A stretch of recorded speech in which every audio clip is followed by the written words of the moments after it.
merci d'être là, Emmanuel Durand. Je suis très heureux qu'on puisse avoir ce dialogue par rapport à des problématiques dont on va parler ce soir, qui touchent la manière dont cette révolution numérique affecte les industries de la culture et des médias.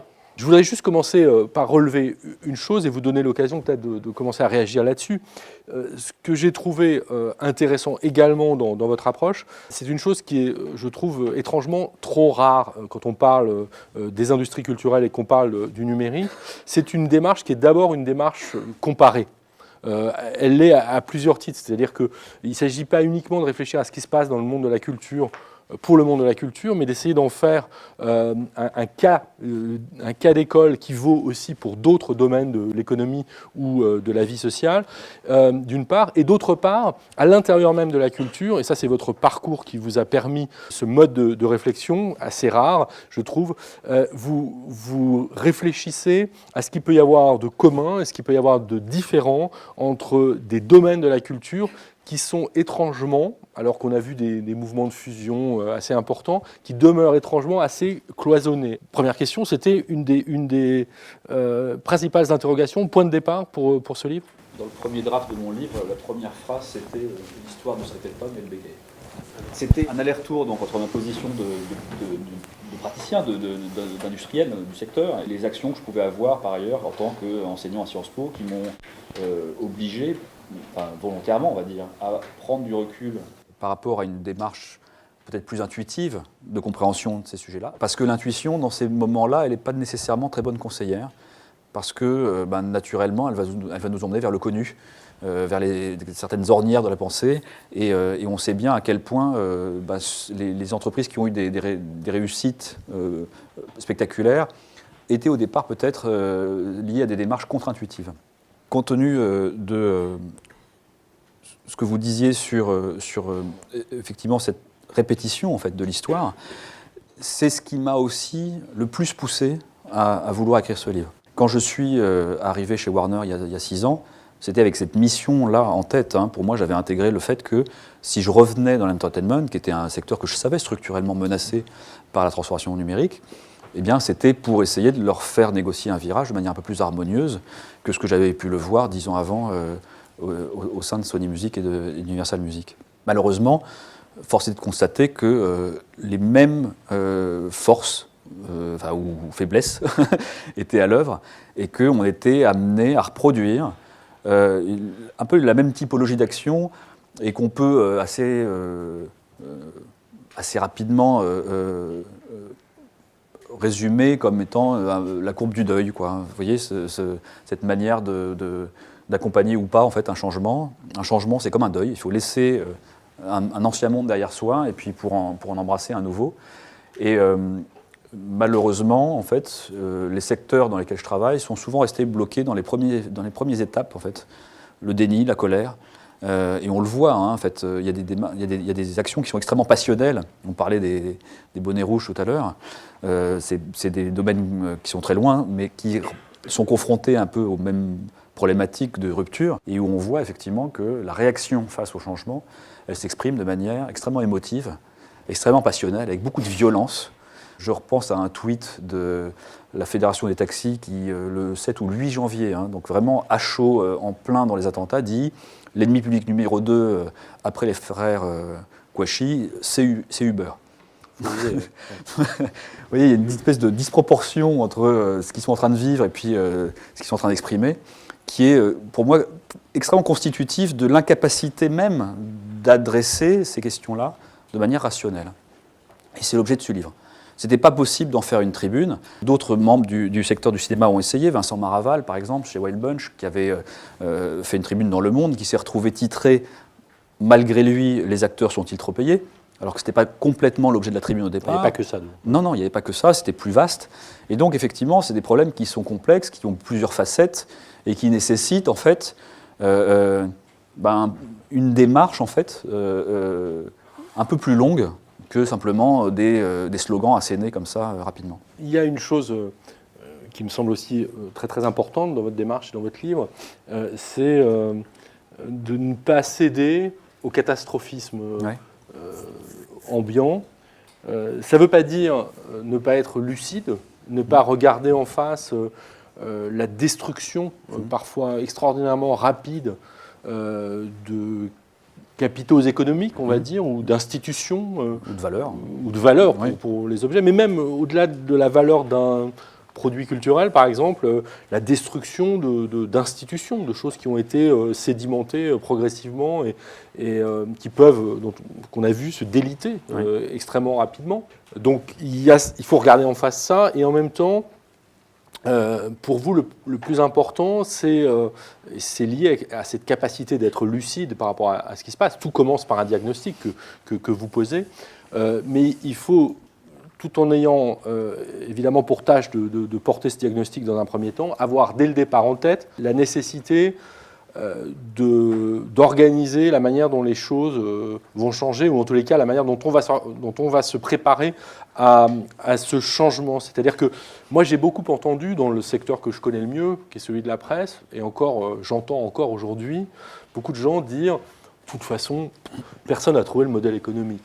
Sous-entendu, on attend que quelqu'un le trouve et puis là on fera quelque chose. Ça, vraiment, c'est le type de comportement qui vous pose problème. C'est-à-dire que, en fait, cette situation extrêmement instable ne doit pas signifier l'absence de décision. Au contraire. C'est vrai qu'il n'y a pas de fatalisme à ce qui nous arrive. C'est-à-dire que c'est pour ça qu'en fait, ça s'appelle la menace fantôme aussi. C'est-à-dire que c'est à la fois, on l'a vécu dans la musique, il y a eu une destruction de valeur extrêmement forte dans la musique. La musique enregistrée a perdu 70% de sa valeur en 10 ans. Et peine aujourd'hui à trouver un nouveau business model, etc. Donc il y a quand même, effectivement, une réalité qui peut être très problématique. Mais il n'y a pas de fatalisme là-dedans, et je pense qu'avec le recul, probablement que les majors de l'époque ont leur part de responsabilité dans le fait de n'avoir pas été plus proactifs sur la recherche de nouveaux business models qui auraient pu s'installer au lieu de laisser, par exemple, s'installer pendant de nombreuses années des solutions illégales, parce que, tout simplement, il n'y avait pas d'alternative légale. Pendant de nombreuses années, la seule manière de trouver de la musique sur Internet était illégalement. Actuellement, tout le débat qu'il y a sur la chronologie des médias est en train de reproduire les mêmes effets. C'est-à-dire qu'on installe des barrières réglementaires qui imposent donc des successions d'exclusivité pour les films, qui crée une frustration qui s'exprime du coup après illégalement via la piraterie. Je ne suis pas en train de défendre la piraterie, bien au contraire. Je suis en train juste de dire, dans tous les débats qu'il y a actuellement sur la chronologie des médias, on oublie complètement un élément qui est quand même central, qui est le consommateur.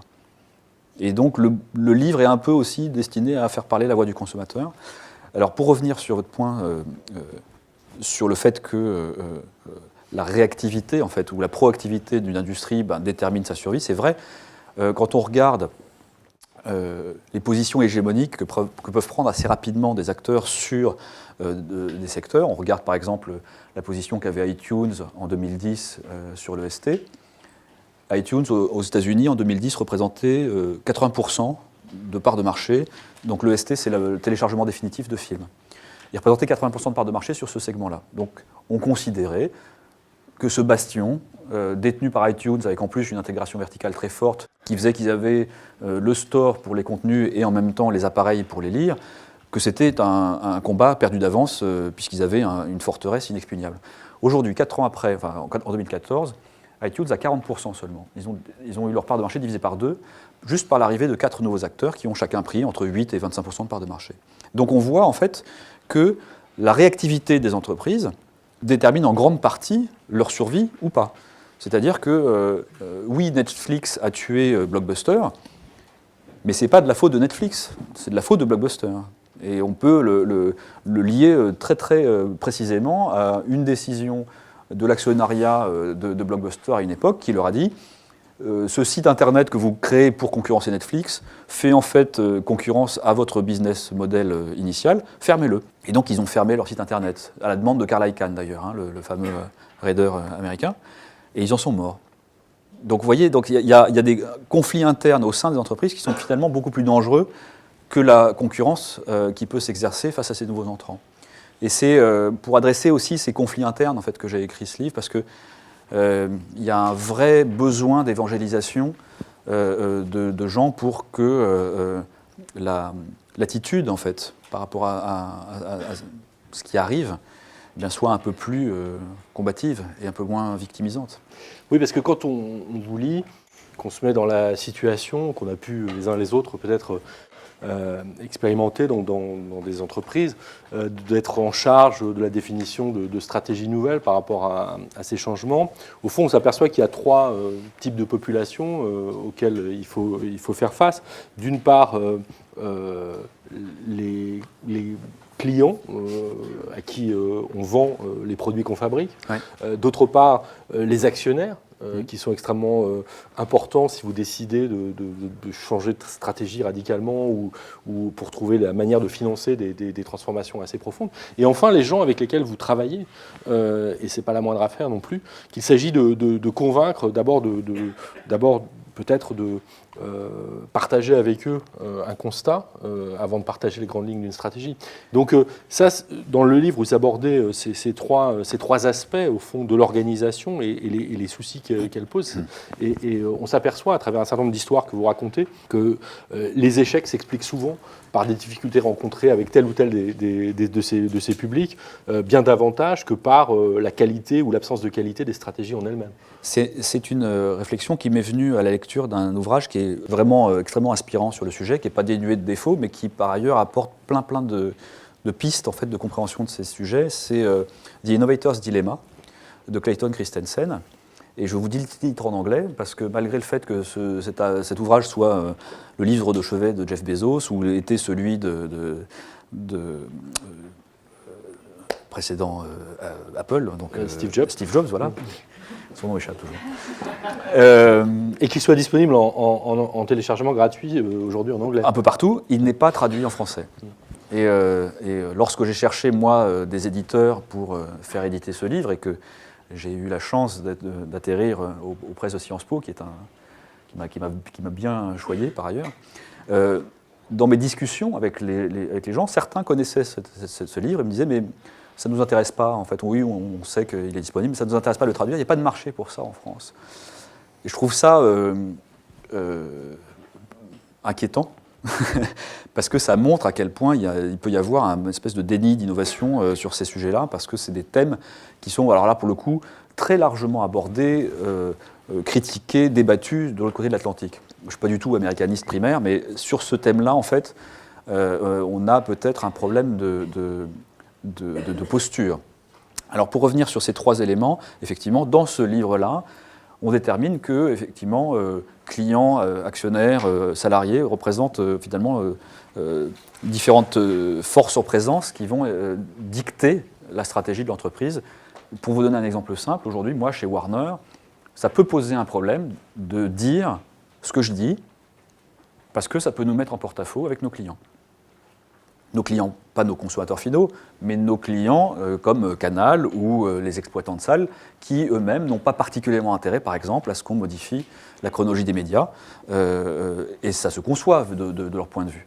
Malgré tout, il y a quelque part une espèce de prise en otage de la discussion qui est un fait. Donc voilà, donc c'est les clients qui vont dicter finalement la stratégie de l'entreprise. Et donc ça, c'est des éléments, des rapports de force qui sont extrêmement bien traduits dans cet ouvrage de Clayton Christensen, que je vous recommande, et qui permettent en fait de comprendre à quel point en fait, des sociétés installées dans des marchés comme ça depuis de nombreuses années peuvent complètement cesser d'innover, et en tout cas d'innover pour faire de la rupture, pas d'innover pour améliorer des produits existants. Je voudrais que vous développiez ce point-là, parce qu'il y a des choses importantes dans le livre aussi là-dessus. C'est-à-dire qu'au fond, tout le monde innove. C'est-à-dire que même les entreprises qui sont leaders dans leur secteur, elles ne sont pas complètement cinglées, elles sont dans un univers où elles sont au courant des choses. Donc elles s'adaptent, elles s'ajustent. Ce que vous montrez, c'est que souvent elles s'ajustent par le haut. Surtout dans le domaine des high-tech, en proposant des produits de plus en plus sophistiqués, parfois trop par rapport à ce que demande le marché. Mais voilà, d'un point de vue intellectuel, d'un point de vue scientifique, du point de vue de la recherche et du développement, c'est formidable. Et donc il y a des adaptations. C'est-à-dire que c'est pas comme si on avait des entreprises qui continuaient à produire la même chose qu'il y a 20 ans. Bon. Mais vous allez plus loin, vous dites qu'au fond, cette façon-là de s'ajuster à l'évolution technologique peut conduire à une fragilisation déstabilisation très très grande de ces entreprises parce vrai. que ça leur fait passer à côté de réalités beaucoup plus dramatiques au fond. Et du coup, ne même pas envisager comme possibilité d'être dans des stratégies que vous appelez, enfin qu'on appelle de disruption Exactement. et de changements considérables qui doivent être pris à l'aune aussi toujours de l'identité de la marque, par exemple. Mais enfin, quand même, des stratégies, ce qui a été le cas de Netflix, quand ils sont passés d'un modèle à un autre radicalement. Alors, c'est vrai que dans toutes les écoles de commerce, partout, dans tous les cours de management, on apprend aux dirigeants d'entreprise à chercher de la croissance en augmentant les marges principalement. Et cette augmentation des marges se produit généralement à l'issue d'une augmentation de la qualité de service rendu aux consommateurs.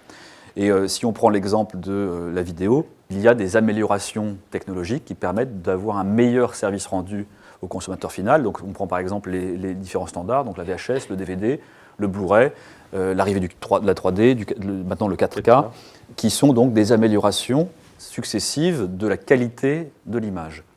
Le problème, c'est que l'industrie, dans son ensemble, ou pas dans son ensemble, mais en tout cas dans sa majorité, pense que c'est ce que recherche le public, une amélioration continue de la qualité d'image. C'est vrai jusqu'à un certain point. Et on peut identifier ce point-là pour la vidéo, le home vidéo, la vidéo à la maison, au passage du DVD au Blu-ray déjà, qui est arrivé en 2007 à peu près. C'est-à-dire qu'à partir de là, on savait qu'on était en train de surperformer par rapport aux attentes du marché. C'est-à-dire que la majorité d'entre vous ont maintenant des écrans HD, très grands, et une infime partie d'entre vous a des lecteurs Blu-ray pour lire des contenus de haute définition sur cet écran. Pourquoi ? Eh bien parce que la qualité DVD vous suffit. Et ce qui s'est passé au moment du Blu-ray, à peu près au même moment de l'arrivée du Blu-ray, Netflix a lancé son offre en streaming. La caractéristique de l'offre de Netflix, en 2007, vous imaginez un flux vidéo en 2007. C'est-à-dire que c'était une catastrophe. Donc ils étaient bien moins bons que le Blu-ray sur la qualité d'image, mais ils offraient autre chose. Dans un pays où la qualité de la télé live était déjà très basse. C'est vrai. Ils partaient de moins haut. Mais donc ils offraient Netflix un renversement de système de valeur grâce à l'interopérabilité, c'est-à-dire la capacité de lire le même flux vidéo sur plusieurs écrans. Et donc ils avaient répondu à un développement qui était naissant mais qui est devenu massif, qui est l'individualisation de la consommation vidéo, la multiplication des écrans, puisque en fait aujourd'hui on considère normal de voir des flux vidéo sur des tablettes ou des téléphones portables, alors qu'à l'époque c'était un peu de la science-fiction. Et donc ils avaient prévu ça. Et en prévoyant ça, ils ont changé le système de valeur. Et le système de valeur de l'industrie, qui était une image toujours meilleure, a été disrupté par une autre proposition de valeur qui était de dire une image moins bonne, mais good enough, comme disent les Américains, c'est-à-dire juste assez bonne, mais associée à d'autres fonctionnalités qui manquaient en fait au Blu-ray, qui était donc l'interopérabilité. C'est vrai qu'un Blu-ray, on ne peut pas le lire sur une tablette. On ne peut pas l'amener avec soi en vacances, par exemple pour des films pour les enfants, etc. Donc il y a un problème de praticité. Et donc tous ces nouveaux entrants, généralement, attaquent avec un peu toujours le même schéma, c'est-à-dire qu'ils offrent une solution de consommation qui est beaucoup plus fluide, avec ce fameux terme anglais de la convenience, qui se traduit un peu mal par praticité, c'est pas un très beau mot en français, c'est peut-être pour ça qu'on s'y intéresse pas plus. Et généralement, en prenant des positions en aval, c'est-à-dire au contact des consommateurs finaux. Et à partir de ces positions, une fois qu'ils ont sécurisé des positions de force auprès de leurs consommateurs, je peux vous donner un exemple. Par exemple, Netflix demande à ses clients de noter les fournisseurs d'accès Internet sur la qualité de la bande passante. Donc ils utilisent leurs clients comme effet de levier pour négocier une meilleure bande passante auprès de Verizon etc. Et donc vous voyez, une fois qu'ils ont sécurisé ces positions auprès des consommateurs finaux, grâce généralement à une meilleure compréhension de la multitude, l'Internet en général, etc., à ce moment-là, ils peuvent commencer à remonter la chaîne et par capillarité intégrer verticalement de plus en plus de valeur par rachat ou par développement interne. Et on voit Amazon qui vient d'annoncer qu'ils vont produire 12 films par an, en plus des séries. Et pareil pour Netflix, qui de son côté est maintenant cité ou nommé régulièrement aux Grammy Awards pour la qualité de leurs séries, etc. Donc on voit bien en fait une montée dans la chaîne de valeur. Il y a une question que je voulais aborder parce que, qui est celle vous consacrez un chapitre au public, qui me paraît une question absolument centrale. Ouais. Moi, évidemment, la référence de votre livre, tout le monde la pense par rapport au cinéma, mais moi, elle m'a fait penser aussi à un livre qui s'appelle Le public fantôme, qui est un livre très très important de Walter Lippmann dans des années 30 aux États-Unis et de ces discussions entre lui et John Dewey autour de la notion de public et de l'espace public dans la démocratie américaine un peu en crise à l'époque. Et c'est un livre important pour comprendre, et je pense qu'on en a vraiment besoin, qu'un public, ça se construit, qu'un public, c'est pas une audience, qu'un public, ça se construit de manière incrémentale. Moi, je me suis souvent fait la réflexion que quand vous regardez une institution culturelle, que ce soit un théâtre ou un musée, vous allez y trouver des directions des publics, avec des gens qui, depuis 30 ans, 40 ans, dans le cadre des politiques culturelles, ont appris à construire des publics. Alors que quand vous regardez une institution publique, du service public de l'audiovisuel, par exemple, vous allez trouver des directions des études, où on va analyser les audiences telles qu'elles sont produites par Médiamétrie, ce qui n'est pas du tout la même chose. Je pense que ça, ce qui existait, qui n'a pas attendu Internet pour exister, a été rendu encore plus évident et encore plus clair avec cette révolution numérique. Et en particulier, quand on le regarde à travers le prisme de ce qui s'est passé pour les médias, et en particulier pour la presse écrite. Puisque la presse écrite est passée du concept de lectorat ou du concept, je dirais, de la diffusion payée, du nombre d'exemplaires vendus d'un journal imprimé, à des concepts d'audience sur le web. Et que ce discours, ce glissement vers un discours en termes d'audience a permis d'ailleurs à un secteur en crise et à leurs représentants d'être dans le déni en permanence en disant « oui, bien sûr, on perd des exemplaires, mais regardez, on n'a jamais eu autant de lecteurs. Oui. » Ce qui est une belle histoire à se raconter, mais certainement pas la meilleure façon de se préparer pour l'avenir. Et je pense que ce qui est visible de façon spectaculaire pour les journaux de presse écrite, au fond, on peut le retrouver aussi dans les autres domaines des industries culturelles où les producteurs se sont trouvés dans une situation où ils avaient du mal désormais à écouler sur des marchés des objets culturels, des produits culturels vendus à la pièce, et où ils devaient aménager des business models en essayant de monétiser des audiences, ce qui était le modèle de la radio privée ou de la télévision privée depuis longtemps, mais pas vraiment le modèle des maisons de disques, des producteurs de films, etc. Et quand on sait la difficulté qu'il y a à se faire financer par la publicité digitale aujourd'hui, on n'est pas sorti de l'auberge, si j'ose dire, Emmanuel Duron. En fait, il y a plusieurs problématiques qui sont liées. C'est que d'une part, on est dans un monde aujourd'hui d'hyper-choix, c'est-à-dire qu'il y a une surenchère de contenu, et donc la valeur tendancielle de ce contenu baisse, alors même que ce qui est en train de monter par ailleurs, c'est la valeur de la curation de ce contenu. On le voit, finalement, ce que propose Netflix, c'est aussi et avant tout un algorithme de recherche qui vous permet d'économiser du temps. Et donc, ils ont une autre disruption par rapport à un système de valeur comme la chronologie des médias qui va dire plus un film est récent, plus il a de valeur, là, en disant là, non, plus il est pertinent, plus il a de valeur, de manière indifférente sur son ancienneté. Bref, pour revenir sur les publics, je vous renvoie là encore à un autre livre qui est passionnant sur le sujet et qui est L'âge de la multitude par Nicolas Collin, Henri Verdier. Pour les gens qui n'ont pas le temps, tout est résumé dans le mien, en fait. C'est un peu un que sais-je, ça vous permettra de briller dans les dîners. C'est un peu comme Twitter, mais en plus... et donc, c'est eux qui ont posé un peu les fondamentaux de la théorisation, d'effectivement, enfin en tout cas en France, de l'éclosion de ce nouveau pouvoir qui est celui de la multitude. Et on le voit, les entreprises qui utilisent ce levier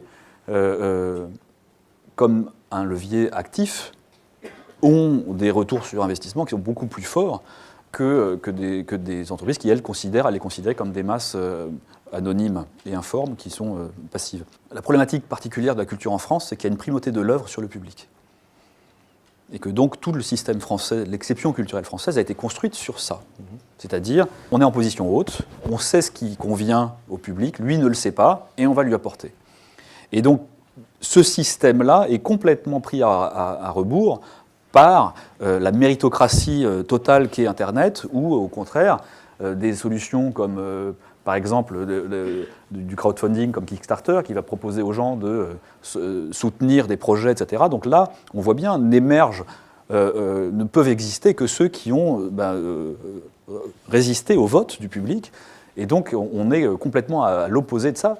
Je ne dis pas que la création artistique doit complètement ressembler à ça, parce que je pense qu'on est dans un métier d'offre, et que donc, effectivement, il faut quand même garder une démarche de créateur. Je ne suis pas du tout au contraire même, pour faire descendre de leur piédestal les créateurs, mais c'est vrai qu'on a été habitué dans ces secteurs-là à être un peu en position haute par rapport à ces publics, et qu'on vit un peu mal ce rééquilibrage des forces où eh bien, il intervient. Alors, il intervient de différentes manières. Soit il intervient par la data, c'est-à-dire que l'algorithmie de Netflix, finalement, remplace un programmateur qui peut être par ailleurs sur Canal, et qui va dire, lui, on va regarder ça, ça et ça, et ben Netflix va dire, ben non, moi, c'est mes internautes qui vont déterminer qu'est-ce qu'on doit regarder. Alors, il y a des débats qui sont d'ordre philosophique par rapport à ça.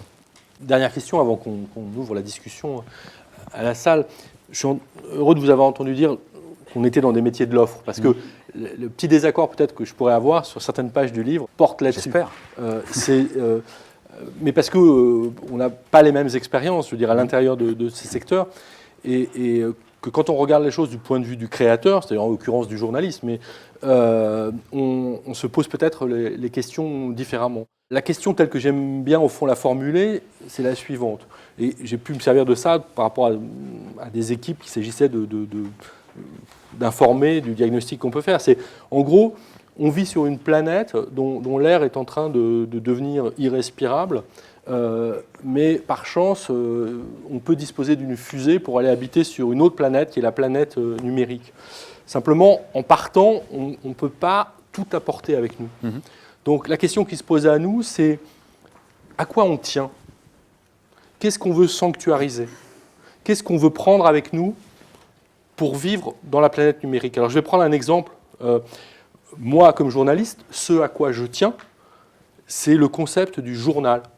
C'est-à-dire, ce n'est pas l'information, ce n'est pas la même chose. Et donc, je me suis dit, quand les tablettes sont arrivées, c'est formidable, ça y est, on a enfin l'outil qui nous permet de reprendre la main, à tous les sens du terme, et d'emmener le journal avec nous dans cet univers numérique. Le journal, c'est-à-dire, ce que vous disiez tout à l'heure, une hiérarchisation de l'information, une curation qui est non pas produite par des algorithmes, mais par des êtres humains qui font des choix. Et je pense, par ailleurs, il y a une dimension philosophique qui est démocratique à ça. C'est-à-dire que je pense qu'un espace public démocratique n'a pas seulement besoin d'information, il a besoin de journaux. Et il a besoin de pluralisme de journaux, c'est-à-dire de journaux qui ne sont pas d'accord sur les hiérarchies d'information qui doivent se concurrencer. Je pense que ce qui s'est passé en ce début d'année nous a fait peut-être prendre conscience encore plus dramatiquement, je dirais, de ce besoin-là. Donc voilà, typiquement, quand on est journaliste, si on se pose cette question, mais cette question, elle vaut pour un musicien, elle vaut pour un réalisateur de film, quelqu'un qui travaille dans l'industrie, etc., c'est qu'est-ce qu'on emmène avec nous ? Quels sont les concepts qui, pour certains d'entre eux, sont multiséculaires, qui sont des choses extraordinairement précieuses et qui ne vont pas disparaître sous prétexte qu'il y a une révolution numérique. Simplement, il faut trouver la manière de les faire évoluer et continuer à vivre.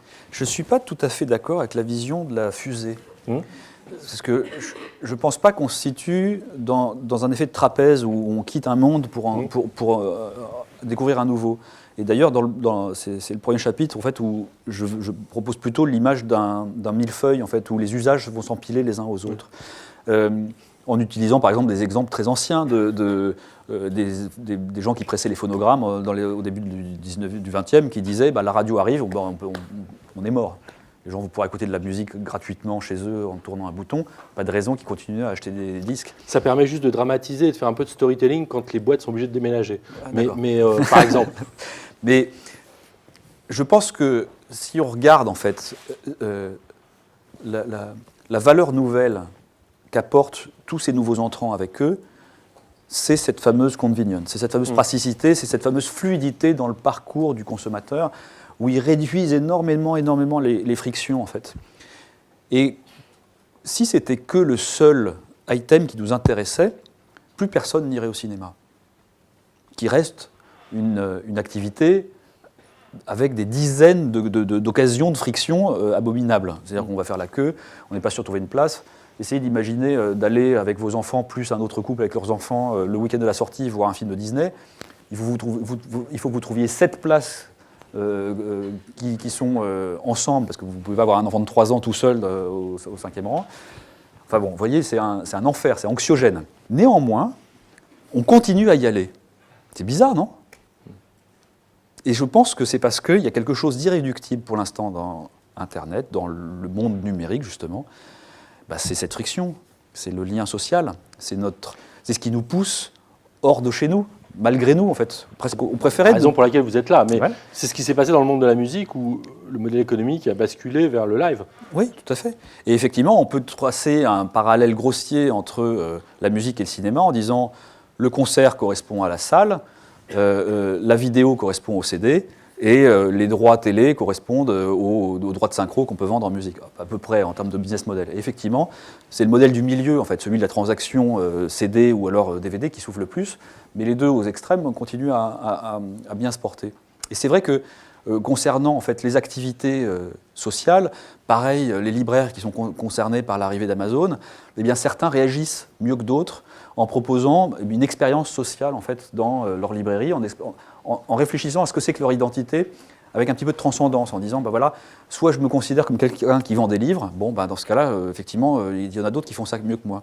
Soit, c'est un espace de rencontre, il peut se passer d'autres choses, etc. Et donc, on peut arriver à recréer un autre type de recommandation avec un peu de sérendipité, etc. Je ne sais pas si vous avez vu le film Her de Spike Jonze. Non, je vois ce que c'est. C'est justement un film qui raconte l'incapacité de la technologie à résoudre le problème de la solitude.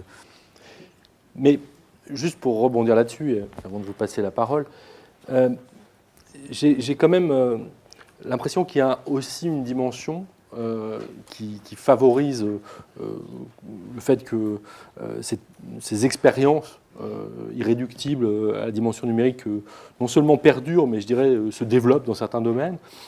C'est aussi la notion de rareté. Vous disiez tout à l'heure frustration par rapport à un problème de la chronologie des médias, et donc on rompt la frustration quand on met en ligne toute une saison d'une série le même jour au lieu d'être dans le système habituel. Oui, frustration, mais est-ce que derrière ce mot, il n'y a pas, au fond, l'idée d'une... on ne va pas faire du Bourdieu pour les nuls, mais d'une distinction. C'est-à-dire qu'au fond, et ce ressort de la distinction, on sait très bien qu'il a fonctionné pour les best-sellers, pour la culture de masse. C'est-à-dire que quand vous avez le slogan de France Inter qui est écoutez la différence, ou quand vous avez une émission de Canal qui s'appelle Nulle part ailleurs, c'est bien sur ça que vous jouez en permanence. Et on sait que le ressort symbolique de la culture repose là-dessus, sur cette espèce de manipulation qui fait que même si vous êtes 4 millions à acheter un disque, vous aurez d'une certaine façon le sentiment de vous singulariser, de vous distinguer, d'être chic, etc. Et donc ça, c'est un des ressorts du monde de la culture, et qui fonctionne pas seulement pour la culture hyper élitiste, mais aussi pour l'industrie culturelle. Je crois que c'est même plus largement un ressort de notre vie en communauté. C'est-à-dire qu'on a une polarisation des usages entre ce qui est signifiant et ce qui ne l'est pas. Et effectivement, cette distinction, elle est du côté du pôle signifiant. Et on le voit quand on dit, par exemple, la télévision est complètement délinéarisée, tout le monde consomme ça en catch-up, etc. Mais non, il reste encore des messes où tout le monde va regarder The Voice en même temps, etc. Et échanger sur Twitter, parce qu'on a besoin de cette espèce d'espace commun partagé, etc. Et en plus... Ou alors en allant tous voir le même film, etc. On a besoin d'être ensemble, et on a besoin d'être aussi à certains moments différents des autres. Justement, en fait, tout ce que je fais par ailleurs au sein de Warner consiste à essayer d'organiser des communautés de gens autour de mes contenus, parce que je sais que plus le lien affectif sera fort avec mes contenus, plus moi je pourrais derrière avoir une transaction avec de la valeur. C'est-à-dire qu'il faut que cette consommation soit signifiante, c'est-à-dire qu'elle devienne un marqueur social. Lorsque quelqu'un s'exprime sur un réseau social et dit cet épisode de Game of Thrones est vraiment incroyable, en fait, il se distingue de ceux qui ne l'ont pas vu, Et il dit quelque chose sur Game of Thrones, mais il dit surtout quelque chose sur lui-même. C'est-à-dire qu'il parle de lui, on est dans l'extime, là, on est dans la manière de dire, voilà, je fais partie de ce monde-là en aimant tel et tel et tel contenu. Et donc c'est là où on est dans le signifiant. Et de l'autre côté du spectre, il y a le tout venant, en fait, c'est-à-dire les formules par abonnement où on va acheter au kilo. Et on le voit sur plein de domaines qui sont, ça peut être l'habillement, où on voit des jeunes filles habillées tout en Zara avec un sac Fendi, ou dans la décoration avec que de l'Ikea et puis une lampe mouille. Enfin, vous voyez ce que je veux dire, c'est-à-dire qu'il y a d'un côté ce qui est de l'ordre de l'opportunisme et de l'aubaine, et de l'autre côté ce qui nous détermine et nous définit par rapport aux autres. Et donc on a besoin de ces deux choses-là. Et de ce côté-là, en fait, ça détermine notre appartenance à une communauté. Et on a besoin, en fait, dans une société qui est par ailleurs effectivement en perte de repères, de recréer des appartenances, de recréer de l'agrégation. Bien, je ne sais pas qui veut se lancer. Je voulais vous interroger ou que vous reveniez plus sur le partage de la valeur, qui est un peu sous-jacent sur l'ensemble de ce que vous avez raconté, parce qu'on parle régulièrement des GAFA, mais globalement sur les industries culturelles, sur un marché qui était relativement bien structuré entre un créateur, un producteur, un distributeur et le consommateur. Aujourd'hui, on a des personnes qui tiennent les tuyaux, on a des acteurs qui ont des logiques d'intégration et qui pèsent énormément sur les marges des producteurs et des distributeurs traditionnels et sur leur enjeu de réinvention ou de disruption sur leur modèle économique. Est-ce que vous pouvez nous en dire un petit peu plus ?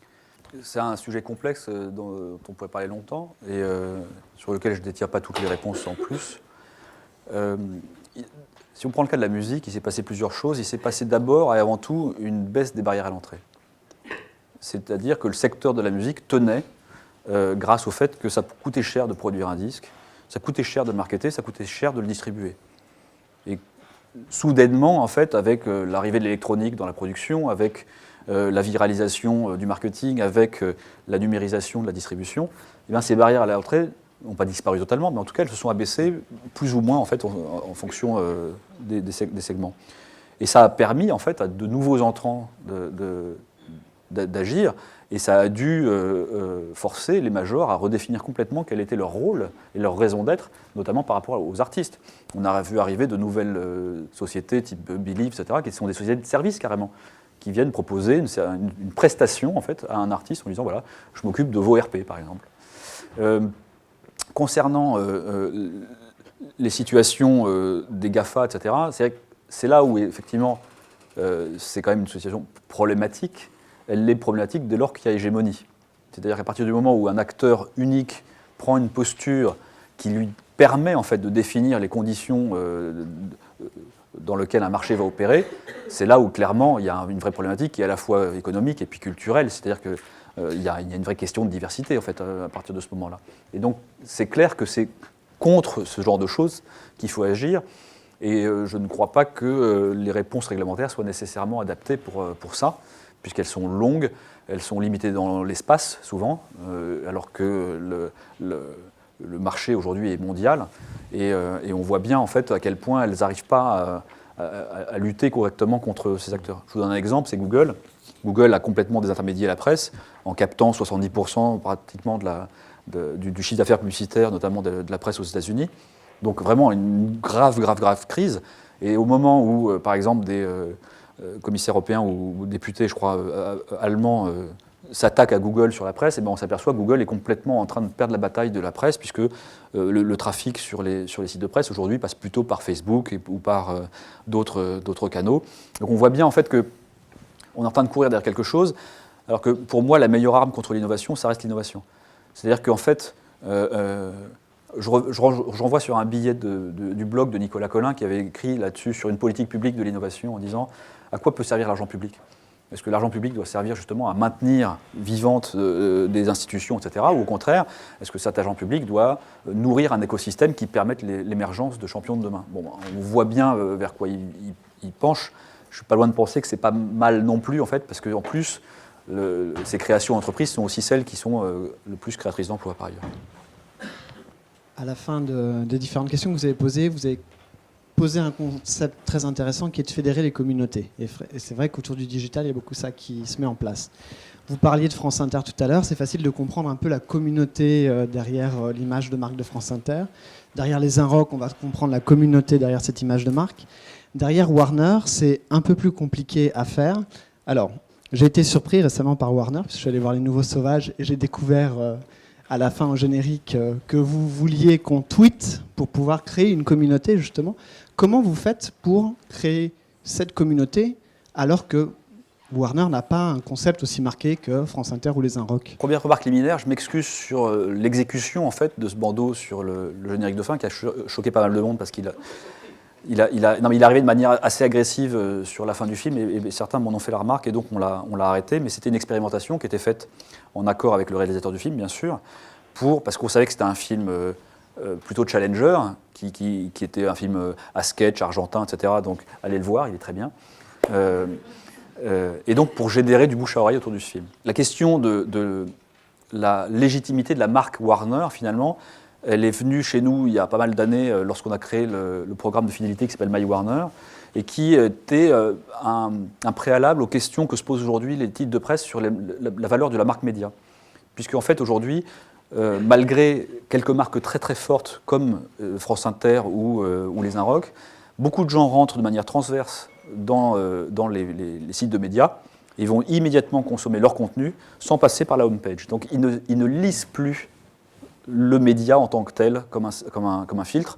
Le filtre, il se passe ailleurs, il se passe sur leur fil Twitter ou ailleurs, et il rentre de manière latérale. Et donc Warner, on s'est de manière assez ancienne déjà positionné sur cette question-là en disant on ne va pas proposer aux gens de rentrer dans un univers Warner comme on pourrait rentrer dans le monde merveilleux de Disney, parce qu'on n'a pas de vocation à ça. On n'a pas l'ambition ou la naïveté de penser qu'on va créer une préférence de marque. Personne ne va se lever le matin en disant quel film Warner je vais voir ce soir. Ça me paraît, j'aimerais bien, hein, mais je ne pense pas qu'on sera, pas tout de suite en tout cas. Et donc en fait on s'est dit on va rentrer par le contenu, donc Les Nouveaux Sauvages. Et si on aime Les Nouveaux Sauvages, eh bien dans ce cas-là Warner vous en offre plus avec une expérience, on va dire, qu'on va essayer de rendre plus riche autour du film. Et c'est particulièrement vrai dès lors qu'on s'adresse, par exemple, aux fans d'Harry Potter, où là, il y a une communauté qui est active, qui vit, qui veut se rencontrer dans la vie réelle, etc. Donc là, on peut essayer d'organiser en fait, la discussion autour de ces contenus-là. Et notre rôle n'est pas que fournisseur de contenu, c'est aussi un rôle de créateur de liens sociaux. Et donc, on a une action qu'on peut mener autour de ça. J'ai une question. Vous mentionnez tout à l'heure la propension qu'ont les gens à aller au cinéma, d'aller en salle, malgré effectivement des fois la foule et les contraintes. Comment est-ce que vous verriez cette disruption ou cette valeur ajoutée que pourrait avoir la salle avec des nouveaux usages? Comment est-ce que la salle, d'après vous, pourrait se réinventer? Voilà.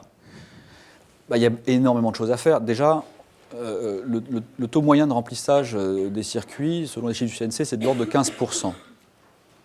Donc 85% des sièges sont libres en permanence en fait, dans les cinémas. Donc il y a un énorme volant de croissance et qui ne peut pas effectivement se passer probablement au niveau de la transaction auquel il se passe aujourd'hui. Donc par exemple, vous pouvez intégrer du yield management. Vous pouvez intégrer des solutions de ticketing larges qui intègrent différents circuits et pas uniquement des solutions propriétaires par circuit.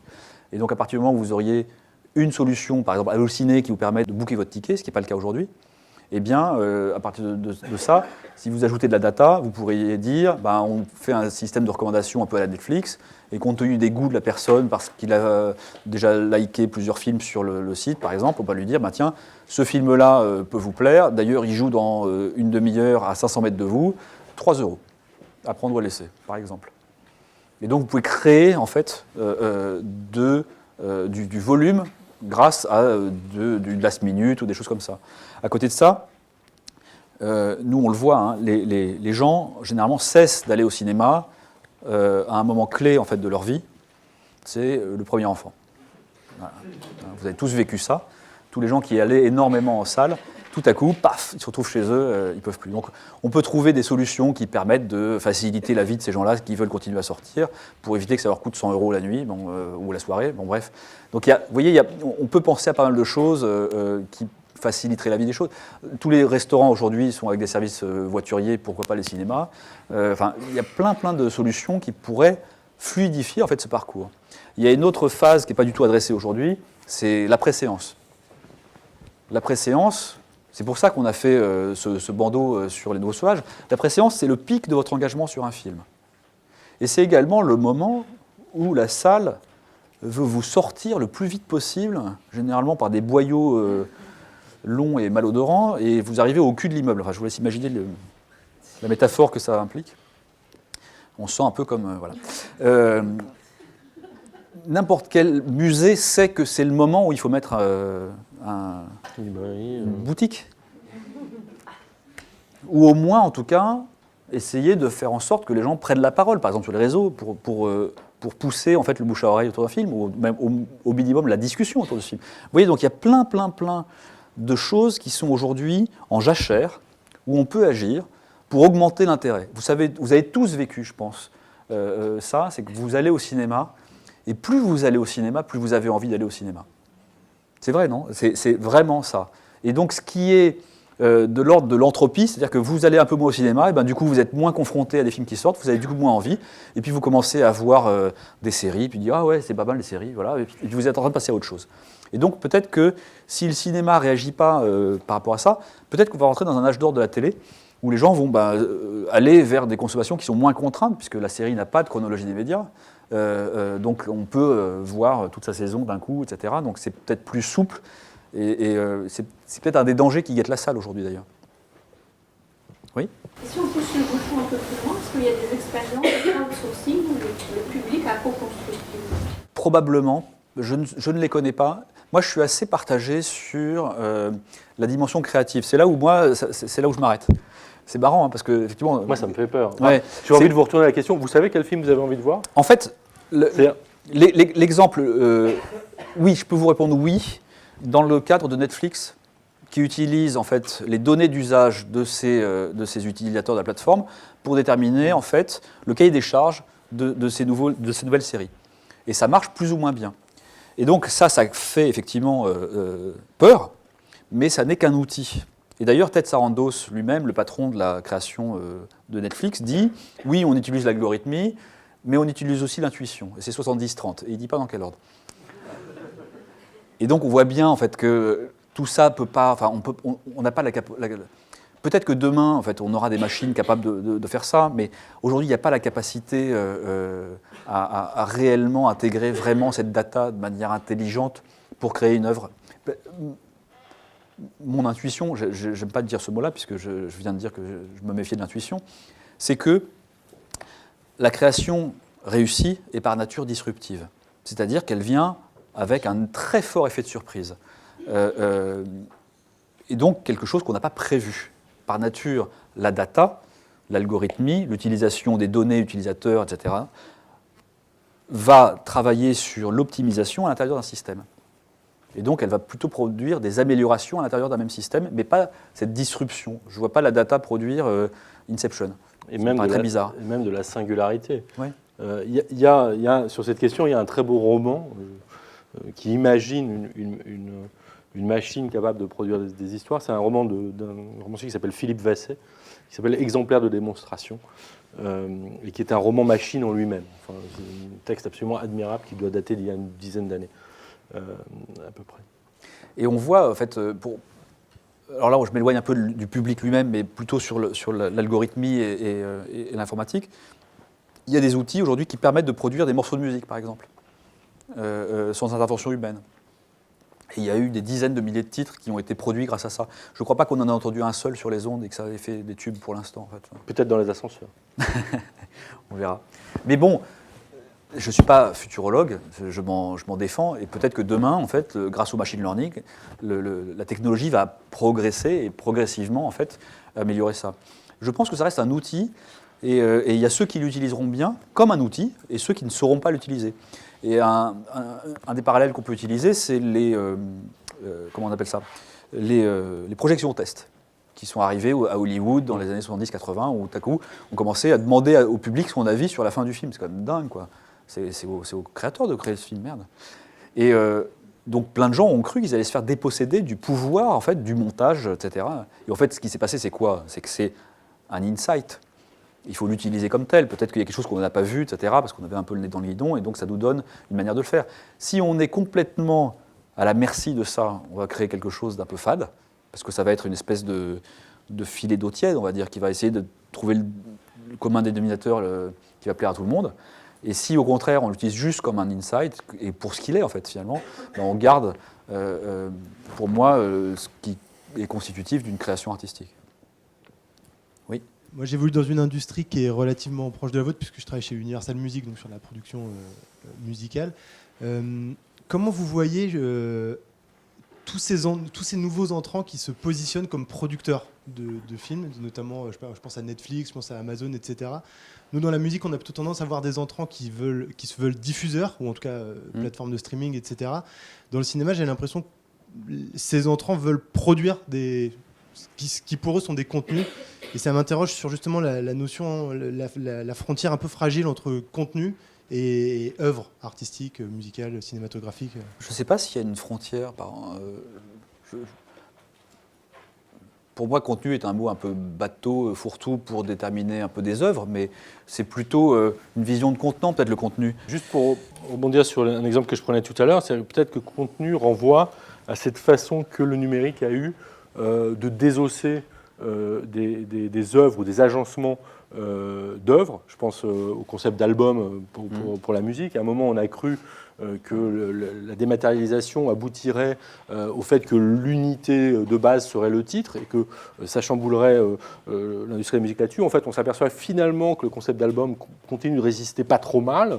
Même pour les vrais artistes. Pour les vrais artistes, mais il continue de résister pas trop mal, alors qu'il y a eu des phases où le 45 tours, par exemple, était beaucoup plus important que le 33 tours. Mais, donc on a gardé ça, et ça s'applique aussi parfaitement au secteur de la presse, où via Google News, etc., les journaux eux-mêmes ont commencé à se désosser en produisant des flux, et non plus en organisant des stocks. Et en se vendant l'article plutôt que... Voilà, et donc finalement l'usager d'information s'est trouvé dans la situation qui autrefois était réservée aux journalistes professionnels face à un flux de dépêches d'agences, et pas à une proposition organisée qui est un journal. Donc, enfin, si je comprends bien votre question, c'est contenu renverrait à une manière de gérer du flux. Peut-être que c'est une vision de tuyau, finalement. Voilà, et on comprend pourquoi des industriels qui s'occupent de tuyaux ont envie de voir les choses comme ça, pour que ça circule bien, alors que les producteurs de produits culturels, eux, sont encore attachés à l'œuvre.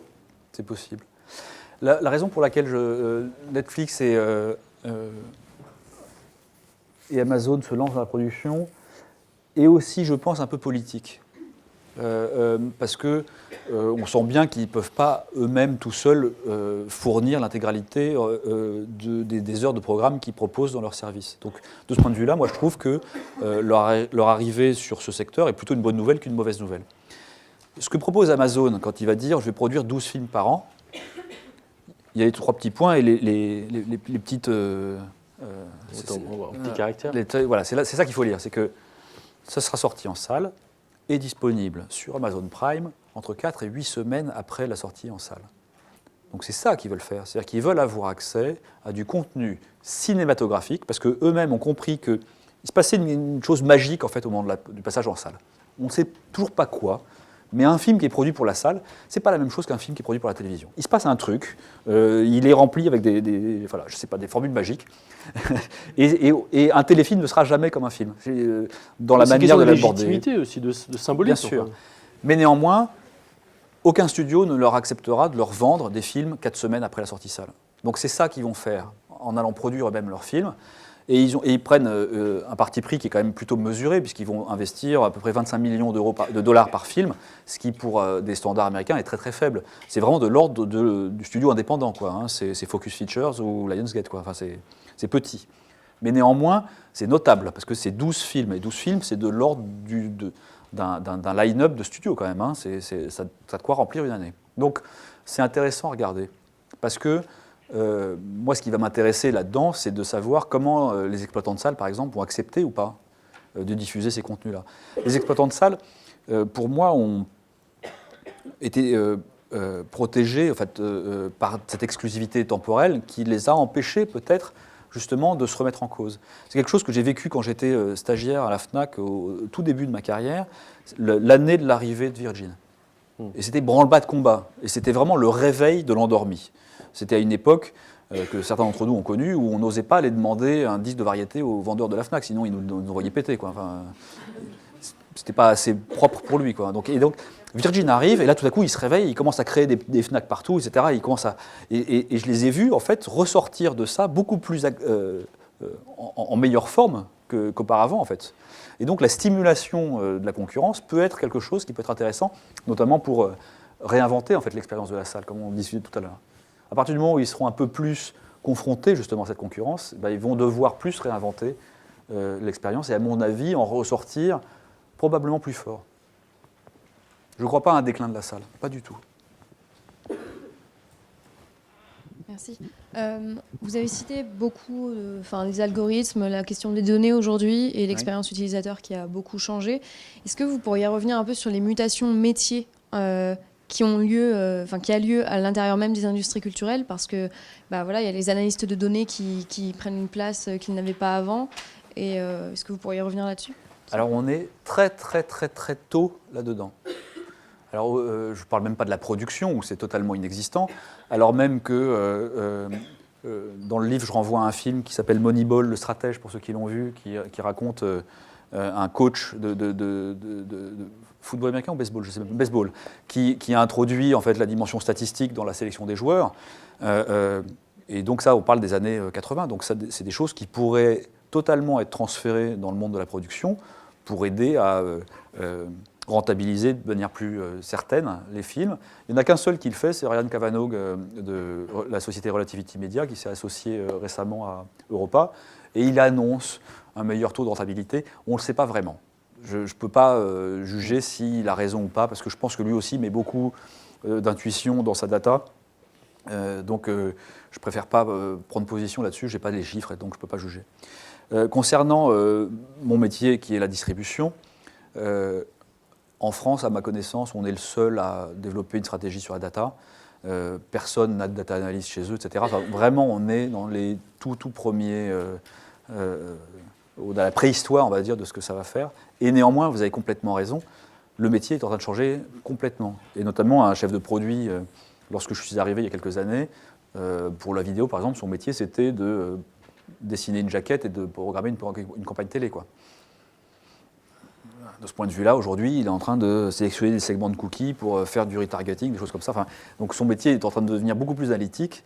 Et néanmoins... des gens comme Nate Silver aux États-Unis, qui est donc le pape de la donnée, qui prétendait pouvoir prédire pas mal d'événements grâce à l'utilisation de la data. Il avait prédit le résultat de Obama avec beaucoup d'avance. Lui disait le marketing intuitif est mort. Et c'est une vision qui est trop extrême à mon goût. Je pense que c'est là encore, c'est plutôt une démarche hybride qui s'impose. C'est-à-dire que l'intuition garde un vrai atout, en fait, une vraie valeur, mais elle doit s'appuyer sur beaucoup plus d'analytique qu'auparavant, ça c'est vrai. Et donc, d'un point de vue de profil et de recrutement et de management, c'est très très compliqué. Parce qu'on le sait que c'est des profils qui sont généralement à deux extrêmes du spectre.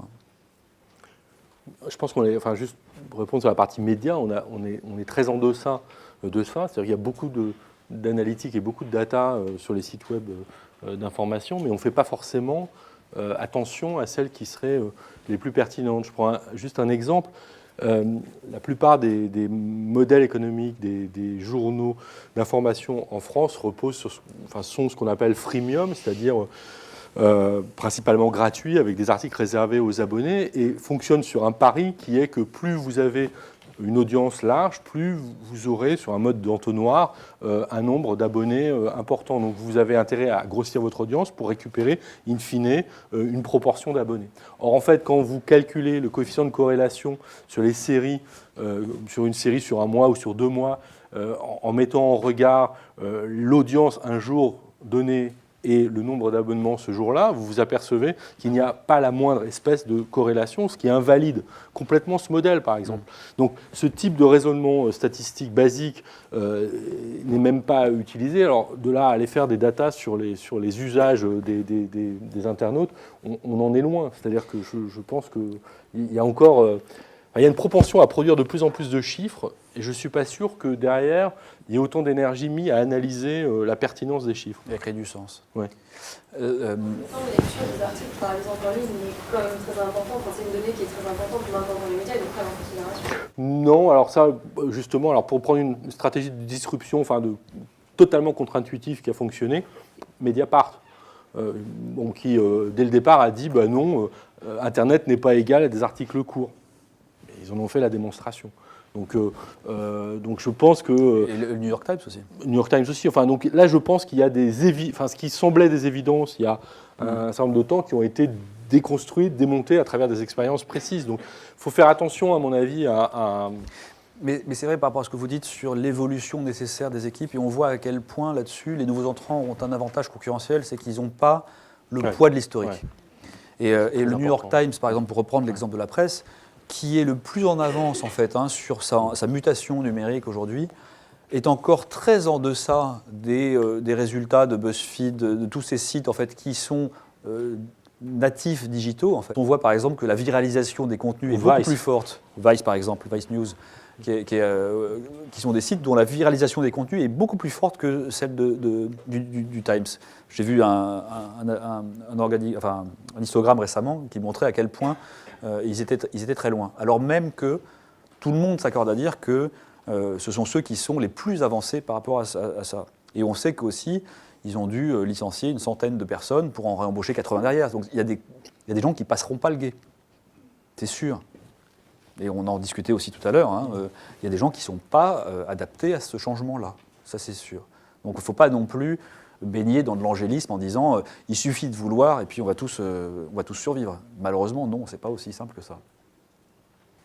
Vous n'avez pas beaucoup parlé, enfin en tout cas j'ai pas entendu le mot, même si vous avez parlé un peu du concept de manière détournée, de transmédia, et je voulais poser la question sur votre analyse des dispositifs transmédia, c'est-à-dire est-ce qu'on est plutôt du côté marketing pour recréer de l'audience, des choses comme ça, ou est-ce qu'on est plutôt de ce dont vous parliez tout à l'heure, du côté communauté, pour avoir des communautés engagées, des publics engagés qui s'engagent véritablement sur le contenu? Je suis partagé sur le transmédia parce qu'effectivement jusqu'à présent, ça n'a jamais vraiment marché de mon point de vue parce que ça arrive en aval et pas en amont.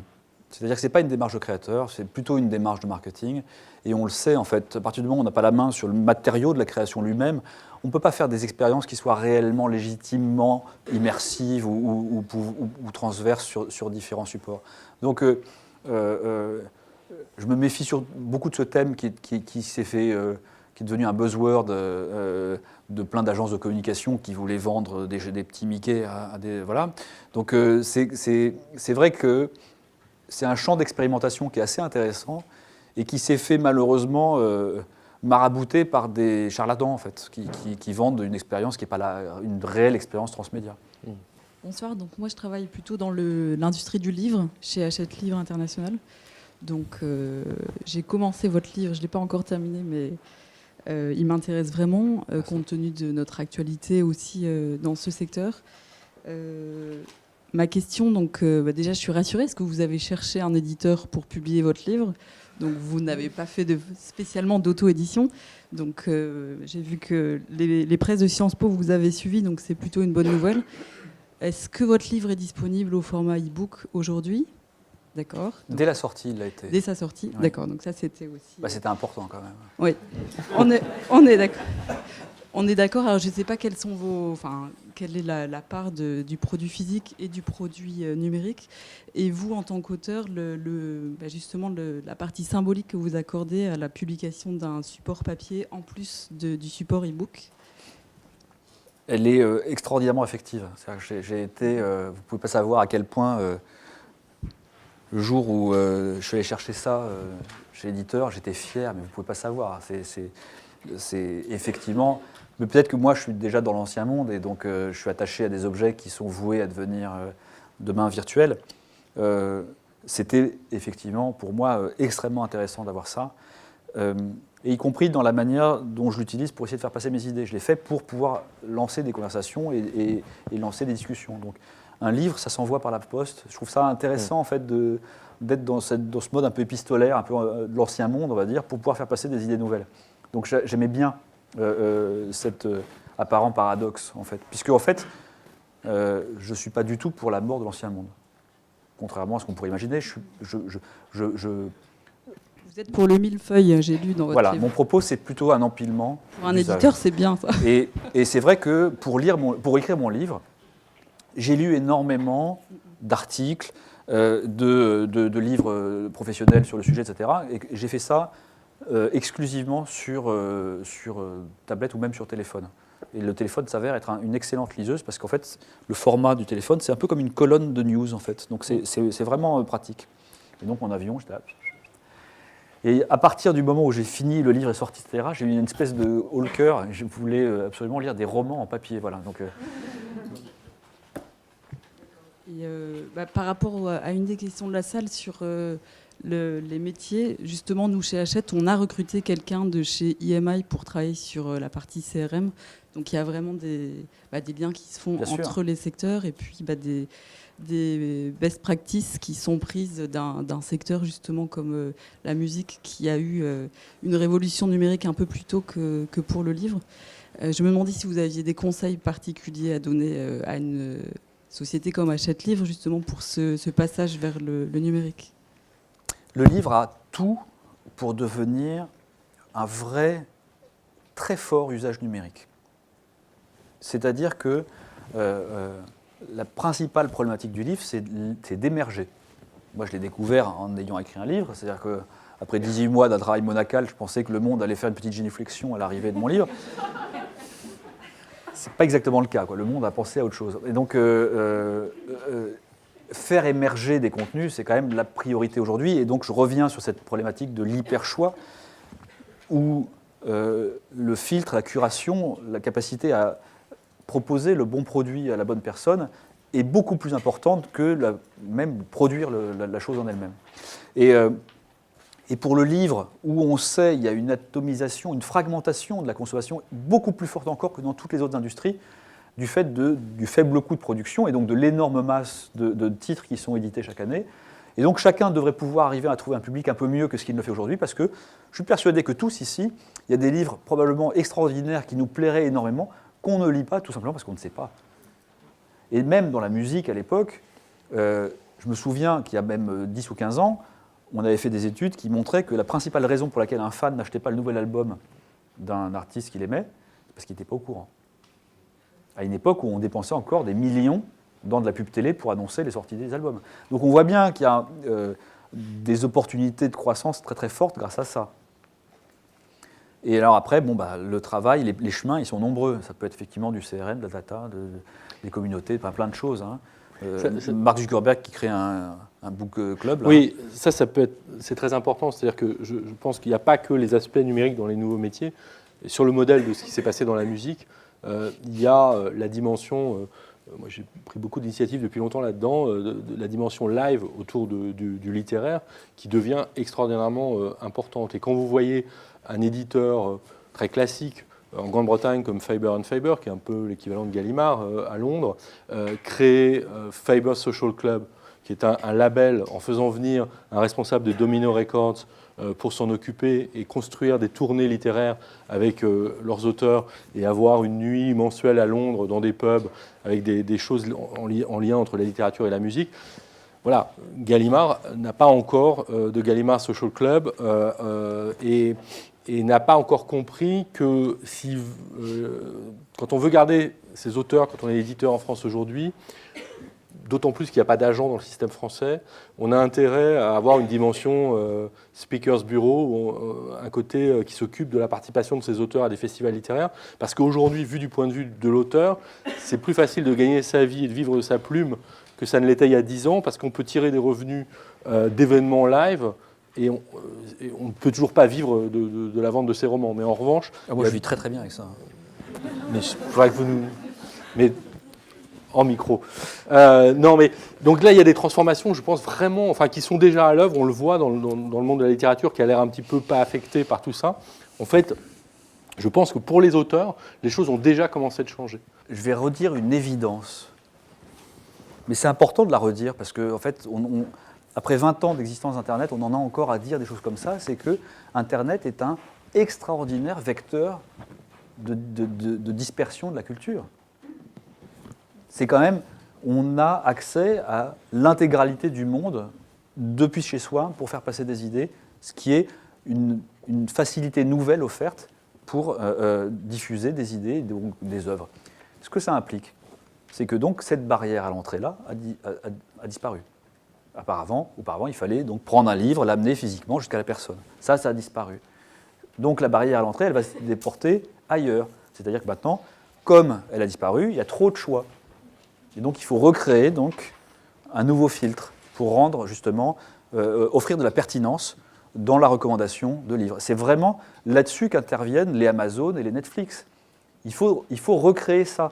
Et je travaille d'arrache-pied actuellement à moi recréer des algorithmes ou des outils en fait qui ne soient pas uniquement algorithmiques de recommandation pour pas que demain on soit pieds et poings liés avec des solutions comme Netflix ou Amazon, pour qu'on ait des solutions alternatives qui permettent de ne pas être dépendant de positions hégémoniques de ces acteurs-là.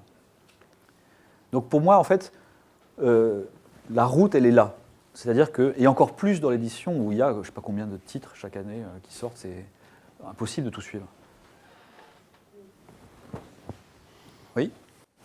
Je reviens justement sur ce que vous évoquiez du risque d'hégémonie de certains acteurs. Oui. Et vous parliez de votre conviction en politique publique de l'innovation.